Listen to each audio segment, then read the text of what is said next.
Sábado, hein? Hoje e sempre, Guarani. Mudança no Brinco de Ouro. O Guarani anunciou a demissão do técnico Maurício Souza após 2 derrotas na Série C e uma sequência de 7 jogos sem vencer.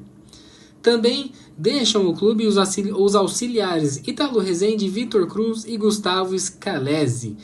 Mas vamos ser sinceros, não dá para colocar tudo na conta do treinador.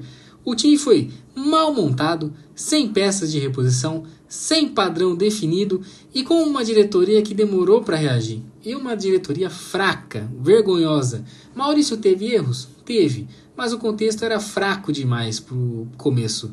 Fica aqui o respeito ao profissional que, mesmo com limitações, tem toda a cara ao time e manteve a postura até o fim, com algumas desculpas. Agora o Guarani tem a semana livre para tentar reorganizar a casa. Na segunda-feira encara o Caxias fora de casa e em busca da primeira vitória na Série C.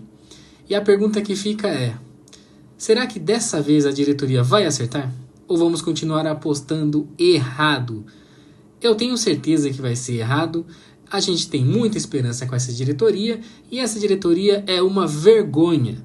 E você, o que acha? Deixa aqui embaixo, comente, curte e compartilhe e vamos ver o que vai dar.